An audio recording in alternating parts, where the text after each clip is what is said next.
मैं doctor Gebel Khan से आचार्य राजनीति विज्ञान राजकीय महाविद्यालय अजमेर। हमारा जो विषय था वह था लोक प्रशासन। लोक प्रशासन BA ऑनर्स पार्ट 1 राजनीति विज्ञान पेपर 4 और MA प्रीवियस राजनीति विज्ञान पेपर 4 MDS यूनिवर्सिटी है। लोक प्रशासन में जो हमारा विषय चल रहा था वो था लोक प्रशासन एवं निजी प्रशासन की समानताएं और असमानताएं, dissimilarities and similarities between public administration and private administration. तो हमने इसमें लोक प्रशासन की समानताएं कर लिया था। लोक प्रशासन की असमानताओं में भी हमने 4 विद्वानों के विचारों को कर लिया था। 4 विद्वान कौन कौन से थे? Herbert Simon, Sir Josiah Stamp, Paul H Appleby और Peter F Drucker. Herbert Simon, Sir Josiah Stamp, Paul H Appleby और पीटर एफ ड्रकर, इनके विचारों को हमने कर लिया था जो असमानताओं के बारे में उन्होंने दिए थे। इनके विचारों के आधार पर हमारे सामने असमानताओं के कई प्रकार के बिंदु आते हैं जो हमने प्रारंभ किए थे, जिनमें हमने 3 बिंदु कर लिए थे। 3 बिंदु कौन कौन से थे? पहला था क्षेत्र एवं प्रभाव, स्कोप एंड इफेक्टिव। क्षेत्र एवं प्रभाव, scope and effective, scope and effect. दूसरा था उद्देश्य, ऑब्जेक्टिव्स। तीसरा था आधिकारिक प्रवृत्ति। आधिकारिक प्रवृत्ति का मतलब मोनोपोलिस्टिक नेचर। आज हम चौथा करेंगे पॉइंट। चौथा पॉइंट है राजनीतिक स्वरूप, पॉलिटिकल स्ट्रक्चर। राजनीतिक स्वरूप, पॉलिटिकल स्ट्रक्चर। लोक प्रशासन का स्वरूप राजनीतिक होता है।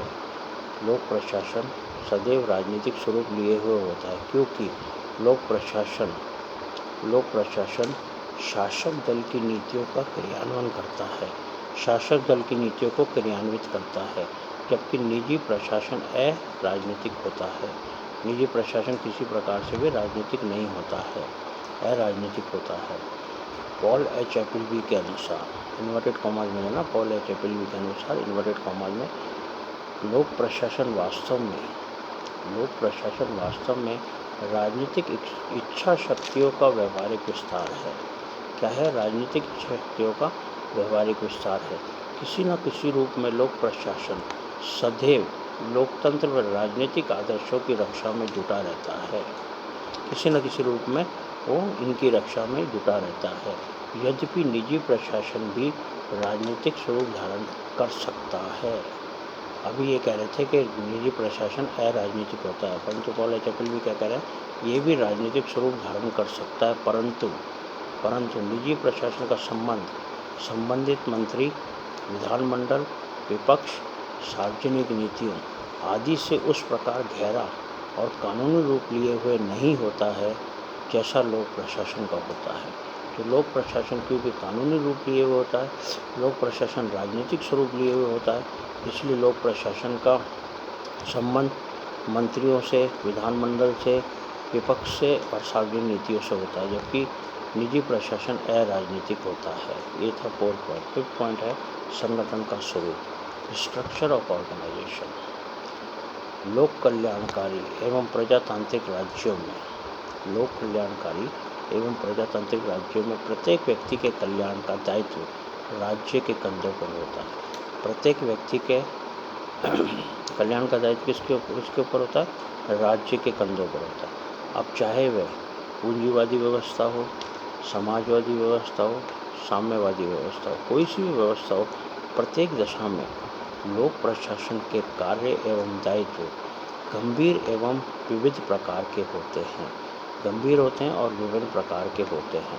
ऐसी स्थिति में लोक प्रशासन से संबंधित प्रशासनिक संस्थाएं एवं संगठन बड़े व जटिल प्रकृति के होते हैं। प्रशासनिक संस्थाएं एवं संगठन बड़े होते हैं और जटिल प्रकृति के होते हैं, जबकि लोक प्रशासन के संगठन तुलनात्मक छोटे होते हैं और सरल प्रकृति के होते हैं। लोक प्रशासन में आसानी से किसी प्रकार का भी परिवर्तन नहीं किया जा सकता, जबकि निजी प्रशासन में परिवर्तन की प्रक्रिया बहुत ही सरल होती है, परिवर्तन आसानी से किए जा सकते हैं। निजी प्रशासन सरकारी संगठनों के विशाल आकार के कई प्रकार की, क्योंकि सरकारी संगठनों के विशाल आकार होते हैं, इसलिए कई प्रकार की जटिलताएं एवं प्रक्रियात्मक उलझनें सामने आती हैं। कई प्रकार की जटिलताएं हैं जो लोक प्रशासन में देखने को मिलती हैं, जबकि निजी प्रशासन सरल एवं सरल प्रकृति का होता है। तो लोक प्रशासन का संगठन का स्वरूप कानूनी होता है, लोक प्रशासन के संगठन का स्वरूप राज्य होता है। लोक प्रशासन का संगठन जटिल होता है क्योंकि उसमें विभिन्न प्रकार के कार्यों को सम्मिलित किया जाता है, जबकि निजी प्रशासन सरल होता है। निजी प्रशासन की प्रकृति अत्यंत सरल होती है। लोक प्रशासन में आसानी से किसी भी प्रकार का परिवर्तन नहीं किया जा सकता, जबकि निजी प्रशासन में आसानी से परिवर्तन किया जा सकता है। ये था 5वां पॉइंट। 6ठा पॉइंट है लीगल कंडीशन, कानूनी स्थिति। कानूनी स्थिति लीगल कंडीशन, सरकारी कानूनों का क्रियान्वयन करने वाला तंत्र। सरकारी कानून, जितने भी सरकारी कानून हैं उनको कौन क्रियान्वित कर रहा है? क्रियान्वित करने वाला तंत्र है लोक प्रशासन। लोक प्रशासन को संविधान, विधायिका, कार्यपालिका एवं न्यायपालिका के अनुसार चलना होता है। विधायिका द्वारा निर्मित कानून, कार्यपालिका द्वारा निर्मित नियम निर्देश तथा न्यायपालिका के निर्णय अनुसार कार्य करना होता है। लोक प्रशासन को संविधान के अनुरूप चलना पड़ता है, लोक प्रशासन को विधायिका के अनुरूप चलना पड़ता है, लोक प्रशासन को कार्यपालिका के अनुरूप चलना पड़ता है, लोक प्रशासन को न्यायपालिका के अनुरूप चलना पड़ता है। जबकि निजी प्रशासन इन सब बिंदुओं से अलग है, इन सब बिंदुओं से स्वतंत्र है। उसका कार्यकरण पूर्णतः स्वतंत्र होता है, वह स्वतंत्र रूप से कार्य करता है। सरकारी तंत्र की कठोरता का मुख्य कारण भी, सरकारी तंत्र जो है उसकी कठोरता का मुख्य कारण भी क्या है? मुख्य कारण भी कानून, नियम और प्रक्रिया, कानून, नियम और प्रक्रियाएं हैं जो उलझनें पैदा करती हैं। क्योंकि लोक प्रशासन में कठोर नियम, कठोर कानून है जो तो लोक प्रशासन में उलझनें पैदा करती हैं, जो लोक प्रशासन में पेचीदगियाँ पैदा करती हैं। जबकि निजी प्रशासन अपने नियमों में सरलता से परिवर्तन कर सकता है। लोक प्रशासन के नियम सरलता से परिवर्तित नहीं हो सकते हैं, जबकि निजी प्रशासन के नियम सरलता से परिवर्तित हो सकते हैं। ये था 6ठा पॉइंट। 7वां पॉइंट है उत्तरदायित्व, रेस्पॉन्सिबिलिटी। उत्तरदायित्व, रेस्पॉन्सिबिलिटी, उत्तरदायित्व और जवाबदेहिता, अकाउंटेबिलिटी। जवाबदेहिता में अंतर है, उत्तरदायित्व और जवाबदेहिता में अंतर है। क्या अंतर है? जवाबदेहिता कानूनी रूप से उत्तरदायित्व का बोध कराता है, जवाबदेहिता जो है कानूनी रूप से उत्तरदायित्व का बोध कराता है। लोक प्रशासन का जो लोक प्रशासन, निजी प्रशासन ऐसा मानता है, वो ये है कि लोक प्रशासन जनता के प्रति जवाबदेही होता है, जनता के प्रति उत्तरदायित्व की भावना होती है। जबकि निजी प्रशासन ना तो जवाबदेही है ना उत्तरदायित्व है।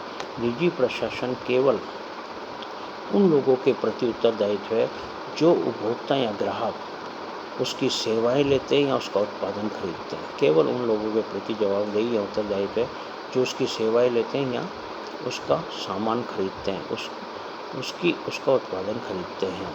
बाकी निजी प्रशासन किसी के प्रति भी उत्तरदायित्व नहीं है। जबकि लोक प्रशासन जनता के प्रति उत्तरदायी है, उसे जनता को जवाब देना पड़ता है। यदि कोई गलत कार्य हो जाता है तो जनता के प्रति उत्तरदायित्व है।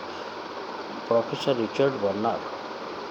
रिचर्ड वार्नर के शब्दों में, इन्वर्टेड कॉमा में इनके शब्द हैं, व्यापार में समरूपता के लिए अधिक चिंतित होने की आवश्यकता नहीं है।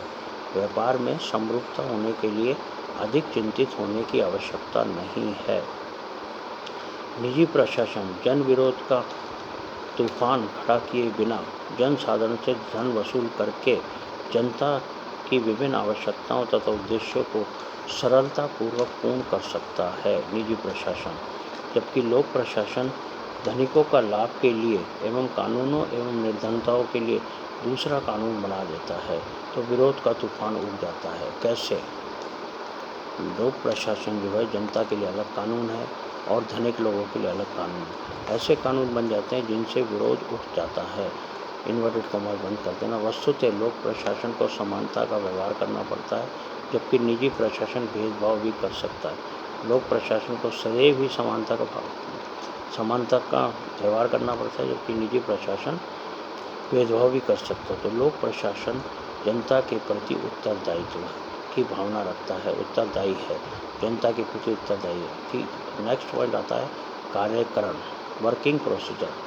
वस्तुतः लोक प्रशासन तथा नौकरशाही एक दूसरे के पर्यायवाची बन चुके हैं, क्योंकि नौकरशाही के समस्त दोष, जितने भी दोष हैं उसमें कौन कौन से कठोरता, निरंकुशता, लालपीताशाही, अहंकार इत्यादि लोक प्रशासन में दिखाई देते हैं, लोक प्रशासन में देखने को मिलते हैं। जबकि निजी प्रशासन लचीलेपन, स्वतंत्रता, मृदु व्यवहार, मधुर व्यवहार तथा कार्यशीलता का परिचायक होता है। लोक प्रशासन में कुछ दोष देखने को मिलते हैं, जो कठोरता, निरंकुशता, लालपीताशाही, अहंकार। जबकि निजी प्रशासन में क्या देखने को मिलता है? लचीलापन, स्वतंत्रता, मधुर व्यवहार और कार्यशीलता देखने को मिलती है। निजी प्रशासन में संपूर्ण तंत्र की कसौटी मुनाफा होता है। निजी प्रशासन की कसौटी क्या होती है? मुनाफा कमाना, धन अर्जन करना, मुनाफा कमाना। जबकि लोक प्रशासन का कार्यकरण, लोक प्रशासन की कार्यशैली किसी एक कसौटी पर नहीं बनाई जा सकती। लोक प्रशासन की संपूर्ण कार्यशैली होती है। लोक प्रशासन का कार्यकाल संपूर्ण राज्य होता है। लोक प्रशासन कानून के अनुसार कार्य करता है। तो लोक प्रशासन का कार्यकरण विधायिका से चर्चा का विषय बन जाता है, जबकि निजी प्रशासन का ऐसा कोई विषय नहीं है। नेक्स्ट आता है कुशलता, इफेक्टिवनेस। कुशलता, इफेक्टिवनेस। लोक प्रशासन में संगठन बड़े होते हैं। लोक प्रशासन के संगठन क्या होते हैं? बड़े होते हैं। प्रक्रियाएं जटिल होती हैं तथा नियंत्रण प्रक्रिया प्राय शिथिल होती है। प्रक्रियाएं जटिल होती है, लेकिन नियंत्रण प्रक्रिया क्या है? शिथिल होती है। अतः अकार्यकुशलता का वर्चस्व रहता है, अकार्यकुशलता रहती है। जबकि निजी प्रशासन कुशलता और शीघ्रता के लिए प्रसिद्ध है।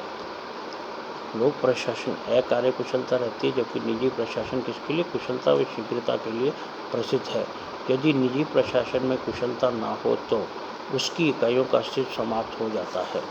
यदि इसमें कुशलता नहीं होगी तो उसकी इकाइयों का अस्तित्व समाप्त हो जाएगा। जबकि लोक प्रशासन में अकार्यकुशलता वर्षों तक सहन की जा सकती है। लोक प्रशासन में अकार्यकुशलता रहती है। वास्तव में जनता तथा कानून के प्रति लोक प्रशासन की जवाबदेहिता ने भी इसके कार्यकरण को प्रभावित किया है। जवाबदेहिता ने भी इसके कार्यकरण को क्या किया? प्रभावित किया। क्योंकि कुशलता बढ़ाने के लिए कई प्रकार के नियमों से परे हटने पड़ सकता है। कई प्रकार के नियमों से हटना पड़ सकता है यदि कुशलता बढ़ानी है तो। जबकि लोक प्रशासन इसकी अनुमति नहीं देता। लोक प्रशासन किसी भी प्रकार की अनुमति नहीं देता। लोक प्रशासन में जो चला आ रहा है वही चलता रहता है।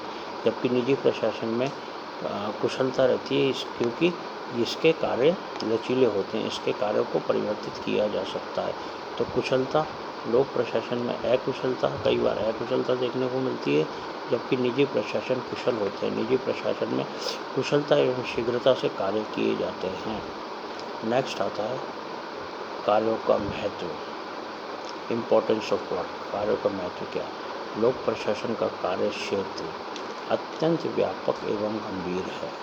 अत्यंत व्यापक है और गंभीर है, जिसमें रक्षा उत्पादन, मुद्रा, परमाणु, अंतरिक्ष प्रौद्योगिकी से लेकर बहुमूल्य खनिज उत्पादन जैसे गंभीर विषय सम्मिलित हैं। ये सभी विषय हैं जो महत्वपूर्ण विषय हैं, उनको सम्मिलित किसमें किया गया है? लोक प्रशासन में। और इसके अलावा, इसके अतिरिक्त पशुपालन, कृषि विज्ञान और सामुदायिक स्वच्छता, पशुपालन, कृषि विज्ञान और सामुदायिक स्वच्छता जैसे सामान्य विषय भी इसमें लिए गए हैं। तो लोक प्रशासन सभी विषयों को अपने आप में सम्मिलित करता है। तो लोक प्रशासन के कार्यों का महत्व बढ़ जाता है। लोक प्रशासन के कार्य अत्यंत महत्वपूर्ण होते हैं, जबकि निजी प्रशासन किसी भी कार्य को अपनी इच्छा से चुनता है। कोई भी कार्य होगा वो अपनी इच्छा से चुनेगा। निजी प्रशासन में मौखिक आदेशों का महत्व होता है। मौखिक आदेश दिए जाते हैं और उसका भी महत्व होता है। जबकि लोक प्रशासन में लिखित आदेशों को वरीयता दी जाती है। केवल लिखित आदेशों को माना जाता है लोक प्रशासन में। निजी प्रशासन में तो मौखिक आदेश भी मान लिए जाते हैं, जबकि लोक प्रशासन में केवल लिखित आदेशों को माना जाता है। तो लोक प्रशासन के कार्यों का महत्व निजी प्रशासन के कार्यों के महत्व से ज़्यादा है, क्योंकि लोक प्रशासन में कई प्रकार के महत्वपूर्ण विषय लिए गए हैं, कई प्रकार के महत्वपूर्ण विषय लिए गए हैं। उसके अलावा सामान्य विषय भी लिए गए हैं, जिसमें पशुपालन, कृषि विज्ञान और सामुदायिक स्वच्छता। और महत्वपूर्ण विषय कौन कौन से? रक्षा उत्पादन, मुद्रा, परमाणु, अंतरिक्ष प्रौद्योगिकी आदि, बहुमूल्य रत्न, खनिज उत्पादन, ये सब लिए गए हैं। तो लोक प्रशासन के कार्यों का महत्व अत्यधिक बढ़ जाता है, जबकि निजी प्रशासन के कार्य कम महत्वपूर्ण होते हैं। निजी प्रशासन में मौखिक आदेश भी चल जाते हैं, जबकि लोक प्रशासन में लिखित आदेशों को मान्यता दी जाती है। ये था लोक प्रशासन व निजी प्रशासन में समानताएं और असमानताएं।